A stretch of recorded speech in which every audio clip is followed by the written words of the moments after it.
say a word of welcome to Wesley this morning as he's been playing with the band. Been doing a great job.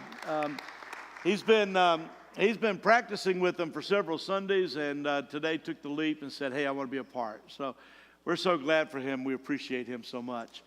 Will you go back, Alan, and put that line on there, let us become aware of your presence, Lord? Will you put that back up for me? Let us become more aware of your presence. Let us experience the glory of your goodness. Part of what I'm going to be saying this morning is that we need to become more aware of God's presence.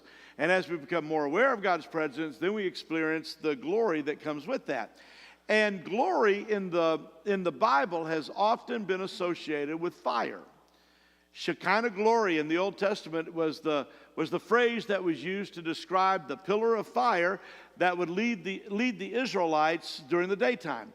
It's kind of interesting that we think about that they built a tabernacle. I have to kind of describe this for you. They built the tabernacle didn't have a top to it. The tabernacle had a big cloth that went all the way around an area. But in the middle of that, there was a tent, and inside that tent, there would have been a separation of where God sat. In that tent, the Ark of the Covenant would be there, and they believed that on that very seat, on the top of that Ark of the Covenant, is where God actually sat. And to symbolize that for them, during the daytime, it would be a pillar of fire. And during the nighttime, it would be a pillar of fire. During the daytime, it'd be a pillar of smoke. And they would know that God was present because there was this symbolism of him being there. When we get to the New Testament, we still have the Ark of the Covenant. We have a temple now that has replaced the tabernacle. We still have a mercy seat. We still have a Holy of Holies. And people gathered in those places to experience the presence of God. The presence of God is often associated with this idea of light. When you look in the mirror, what do you see? Last week we said you're salt.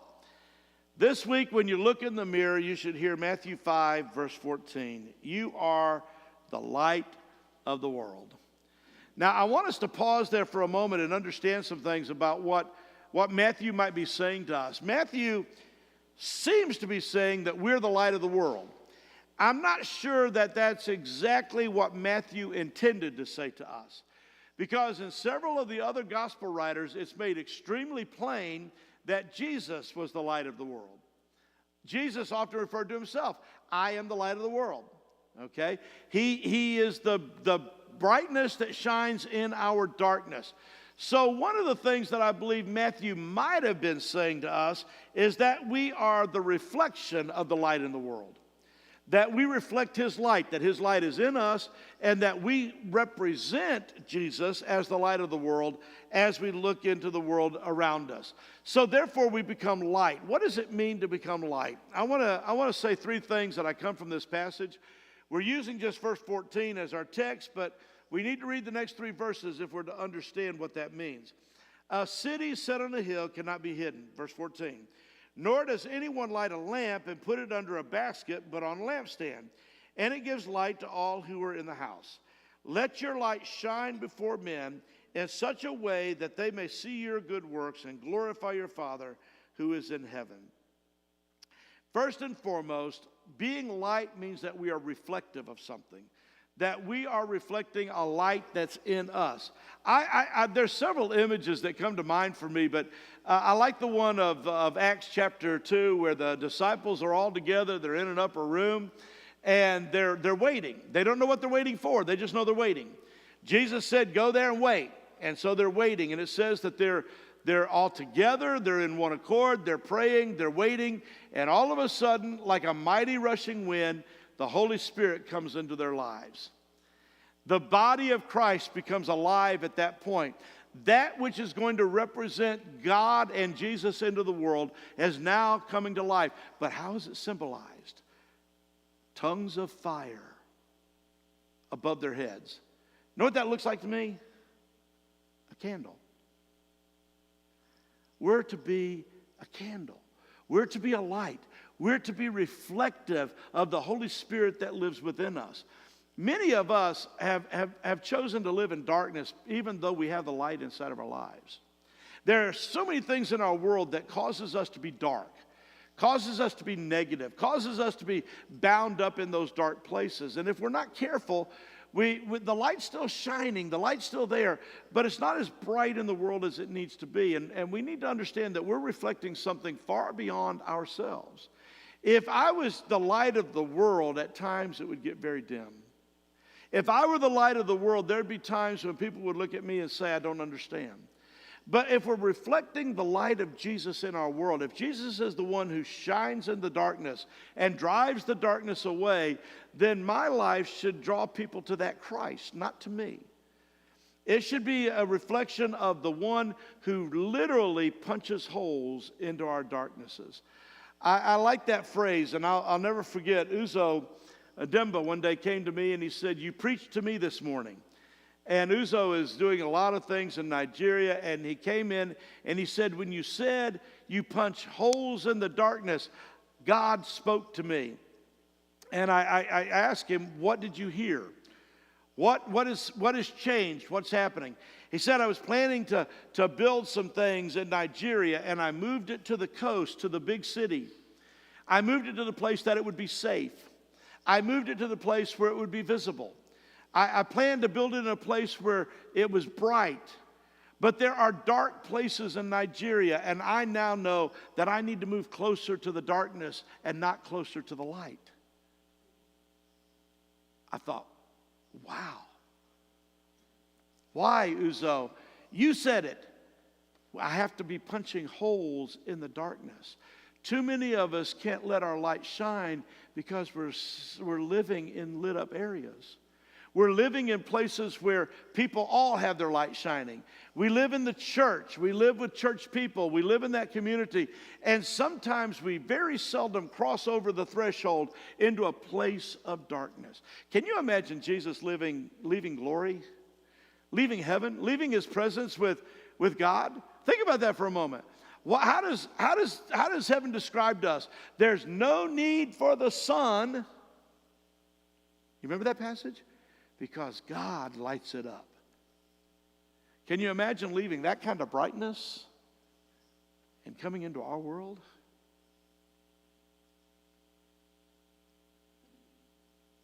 Do you understand what it means to be reflective? It means that we don't just live in the bright places. We don't just live in the places where everybody is lit up. We have to talk about churches, and we talk about people being on fire for the Lord. They're on fire for the Lord. We're on fire for the Lord. And that usually means that they got our attention for whatever reason it might be. It might have been a good song. It might have been a sermon. It might have been something else.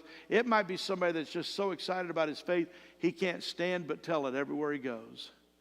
He's on fire for Jesus, we say. But for me, being on fire for Jesus means getting into some dark places. It means going where the candles aren't lighting so much. It means going where they can't flip on the switch and be in the light.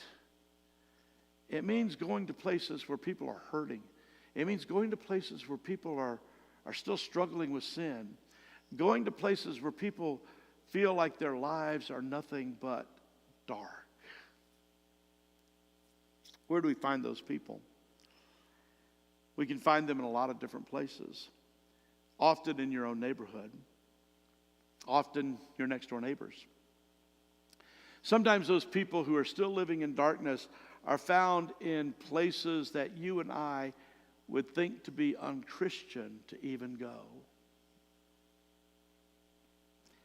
Do you remember back in the 70s and 80s, there was an evangelist who claimed to fame because he had a red tie and he carried a big red Bible.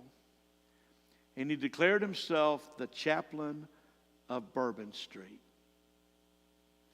Do you remember Mr. Harrington? He was such a big, flaming kind of person, and everybody began to flock to him because he was going to those places where others weren't going. He was going into the strip clubs on Bourbon Street and the bars on Bourbon Street. And he made a name for himself because he was going into these very dark venues and carrying the sword of the Lord with him and carrying the gospel with him. But do you remember what the end result of that was? The end result is that he got thrown out of a bar one night. And once he got thrown out of the bar, he kneeled in the street in front of that bar and prayed that God would destroy the bar. And that night, the bar burnt to the ground. And a few weeks later, they arrested him for arson. He had set the flame. That's not what we're called to be, folks. We're not called to draw flashiness and to say that we're taking a genuine light in darkness is going into those places where it's so dark and so absent of God that the light shining there opens it up. We are reflective of a Christ who left glory where there was no need for the sun, but came into a very dark cave of ours and brought light to say, I am a reflection of what is yet still to be. The second thing that I understand, look at verse 15. Does anyone light a lamp and put it under a basket? But they put it on a lampstand. It gives light to all who are in the house. Not only are we supposed to be reflective of God's light in our lives, but it's supposed to be reachable. It's supposed to be seeable. You know, there's several ways that you can use light. Am I right? You can use it to light up a dark space. You can use it to give direction to someone. You can use it to shine on a path as you're going your way. Several years ago, my cousin I gave a flashlight to for Christmas. He was a little boy. He loved flashlights. When he would come to our house, he always wanted to play with my flashlight. And so at Christmas time, I wrapped up a flashlight and gave it to him for his Christmas gift. And he turned it on and just began to flash everywhere, all the way around and all that. But I decided, okay, let's go turn off the lights. Let's go out the backyard where it's dark. And I want to show him how to use his flashlight. And as we were outside, the light was shining, everything was cool, and he had the light on the path, and he was showing that the path was right there. And a few minutes, I realized that the path was no longer illuminated. And he had the flashlight, and he was pointing it in his face. His eyes were that big, his face was glowing, and I realized, oh my gosh, did he just not teach me something about being the light of the world? That part of being light of the world is to punch holes in the darkness, but it's to light the path so people can find it. But how many times have we lit ourselves up instead of the way? You see, reachableness means that I put a light out there that people can obtain, not one that's unobtainable. Now, I want you to understand what I'm saying there. Sometimes we as Christians reflect an unattainable goal for the world. Being a follower of Christ means being perfect, getting all your act together, becoming this, becoming that, changing this in your life, changing that in your life. And people look at it and say, man, that's an unreachable goal for me. I can't even begin to fathom what that means. But when you and I reflect the true light of Jesus Christ, we become reachable. Can you believe that Jesus spent time with beggars? Jesus spent time with prostitutes? Jesus spent time with those who thought religion was unattainable for them. Jesus spent time with those that had lost all hope. I have leprosy. Don't come near me, Jesus. Being cured is unattainable for me. Don't come near me, Jesus, because I am a tax collector and I have been frauding the people. Being perfect in your sight is unattainable for me. Peter, step out of that boat. Lord, that's unattainable for me. I can't do that. We need to be reflecting something that's attainable. It needs to be drawing people to us.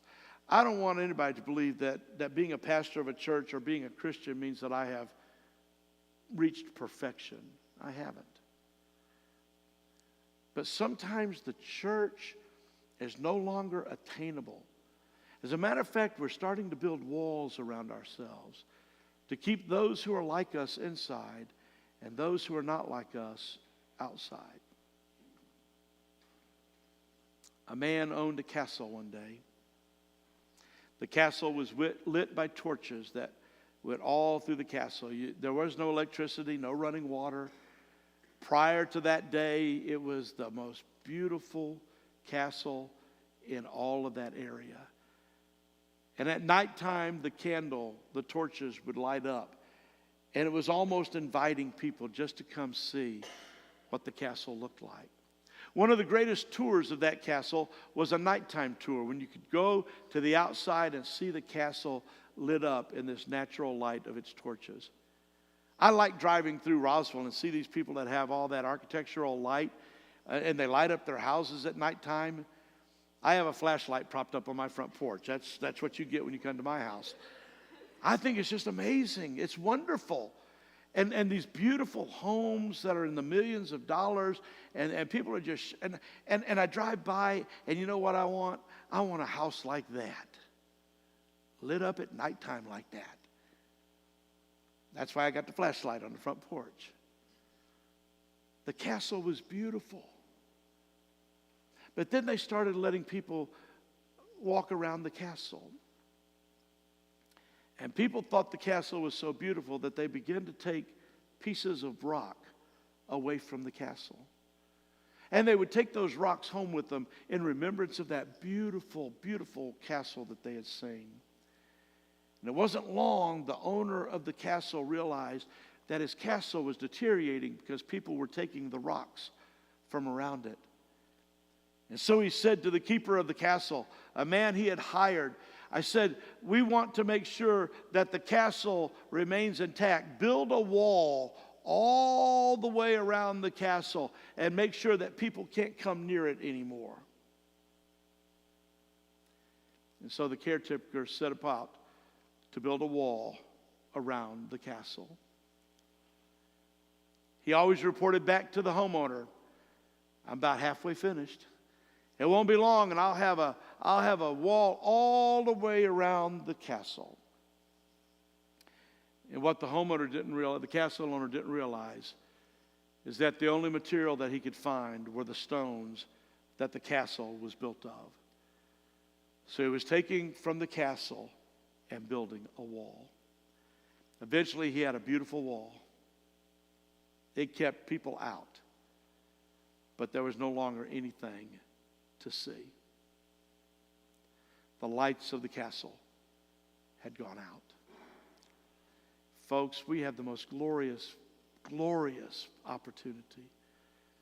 The presence of God in our lives. Jesus, who has come in a resurrected state, who has filled us with His Spirit. And we're constantly building walls around ourselves, keeping bad people away. And eventually we're going to build enough of a wall that the castle can no longer be seen. It's also reliable. Let your light shine before men in such a way that they may see your good works and glorify your Father who is in heaven.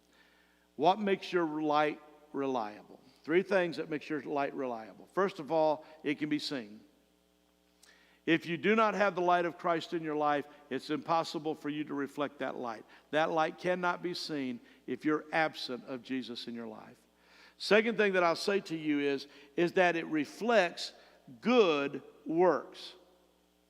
Listen to it again.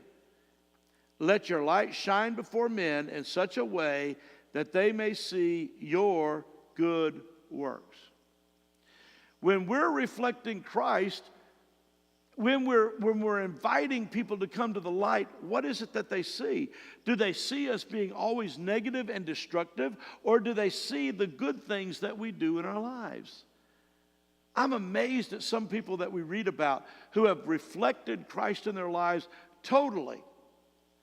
When Mother Teresa, who was ministering to a leprous colony, was said, "You've been here too long. Don't you fear leaving this place? Staying here. Don't you fear that you're going to come down with leprosy someday?" And she said, "If I don't stay, how will they know Christ?" One of my favorite football players, and Matt, you'll just I have to apologize to Matt in advance, is Tim Tebow. I like Tim Tebow. Tim Tebow played great football. He had a great college career and got drafted into the NFL, and they said things like he was too little, he couldn't throw the football here, there, and yonder. And finally his football career in the National Football League came to an end. But have you ever heard of something called a night to shine? Do you know what that is? How many of you know what that is? Sponsored by Tim Tebow. Tim Tebow created an environment where handicapped kids and adults could have a prom at a school or at a church. My daughter Heather and Clemson, Courtney has been involved in Night to Shine, have been partners to some of these people that come in that have these handicaps. And Tim Tebow gave his name to that. And Tim Tebow sometimes will show up at some of these places and make a big deal about him being there. But he often says, don't make a big deal about me. Look at my date. Let me tell you about this young lady that I'm here with tonight. Let me tell you about the kids that are all here. It's a night for people to shine, not just those with handicaps. In my opinion, you know who's shining most that night? Are the partners that are taking time to go to a dance with someone who is mentally challenged or physically challenged.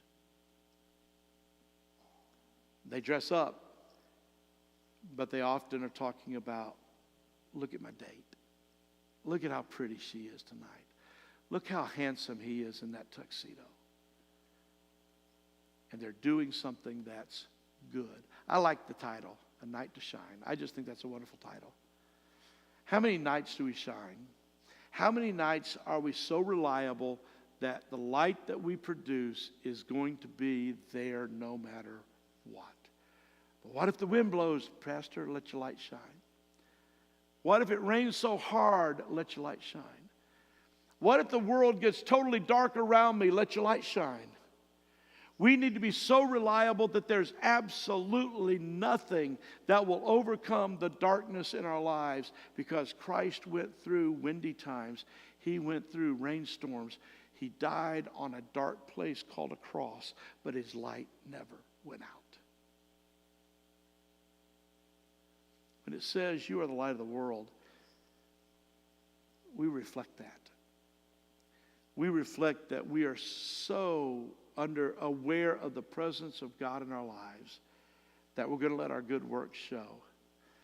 Good works, for me, is walking in when everybody else is walking out. Good works, being a good friend, means that you're going towards somebody when everybody else is leaving them in the dust.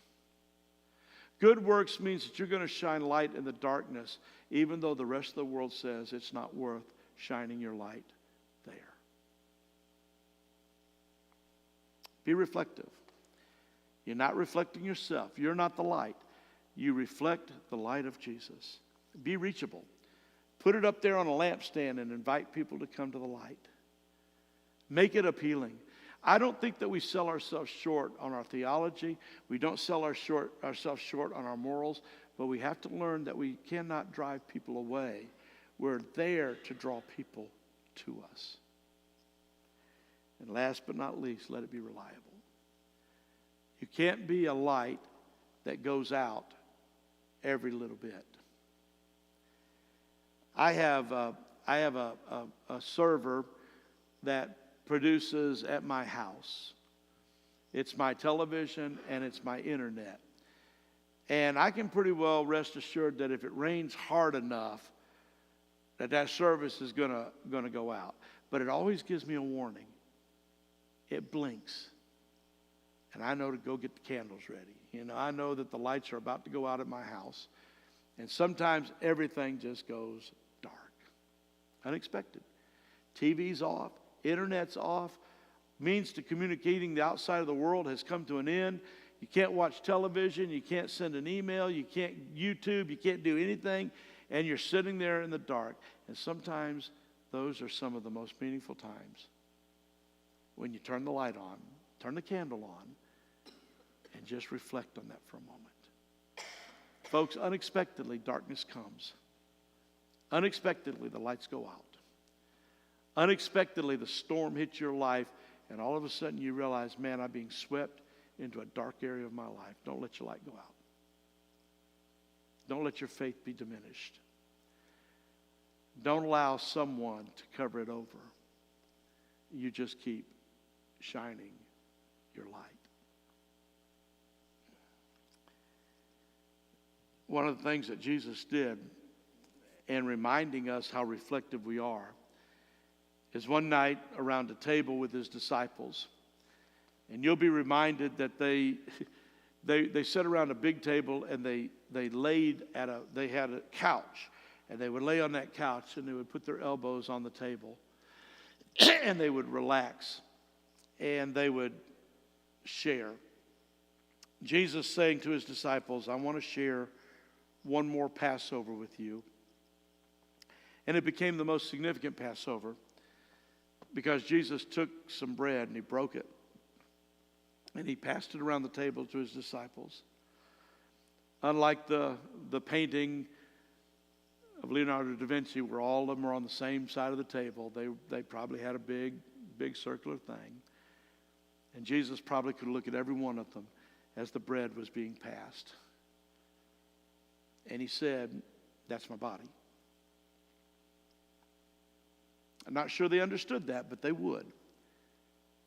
And Jesus would have taken several cups that night and had filled them with wine and would have drank them in results of the Passover.